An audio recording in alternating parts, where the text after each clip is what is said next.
Alright. David and Abigail.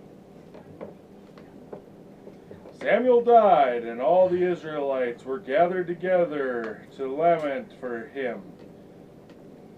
And they buried him in the house at Ramah. And David arose and went down to the wilderness of Paran. There was a man in Moab who owned land in Carmel. His name was Nabal, of the house of Caleb.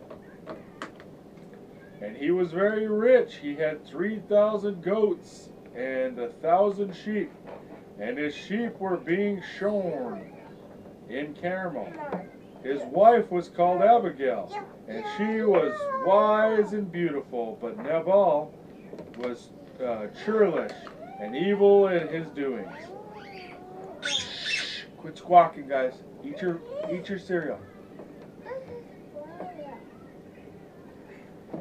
In the wilderness, David heard that Nabal was shearing his sheep.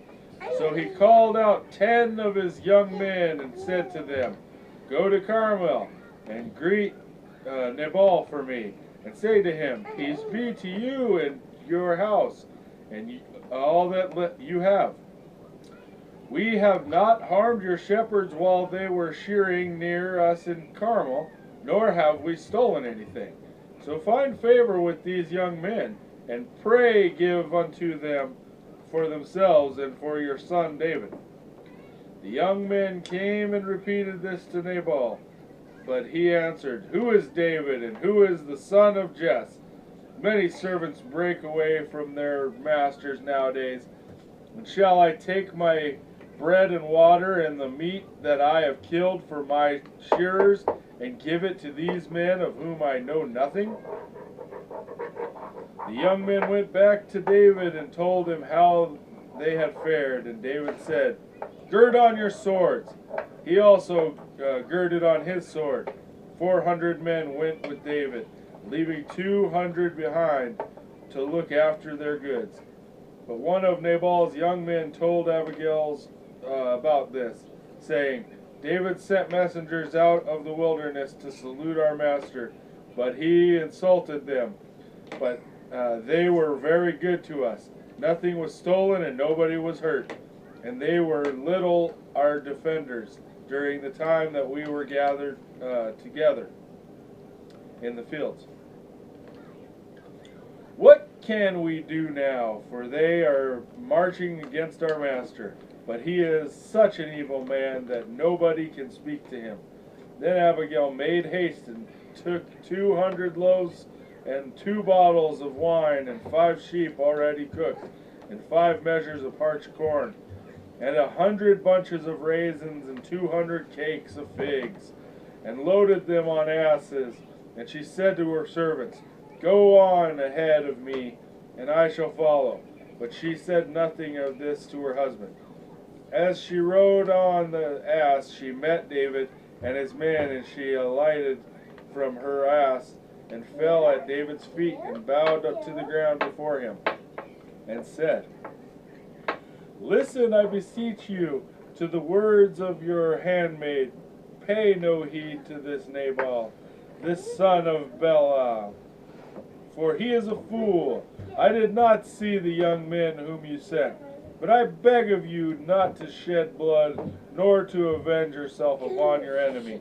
For the Lord will fight your battles, even as you fight the battles of the Lord. And in the day of your triumph, I implore you to remember your handmaid." David said to Abigail, "Blessed be the Lord God of Israel for sending you here, and blessed be your counsel.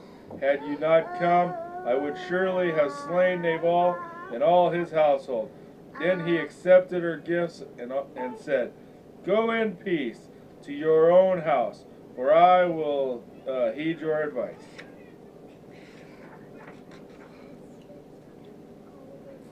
Abigail went back to Nabal, who was holding a feast. He was drunk, so she told him nothing of what had happened. But the next morning, when he was sober, She told him, and Nabal's heart fainted within him, and he became as stone.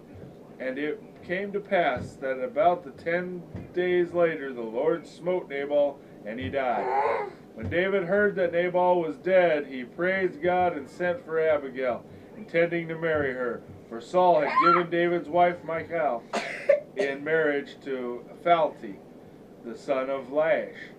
And when Abigail heard that David wished to marry her, she bowed her face to the ground and said, "Let me be a handmaid to wash the feet of the servants of my Lord." Then she mounted an ass, taking 5 young girls with her, and went with the messengers of David and became his wife. Next time we're going to read David spares Saul's life.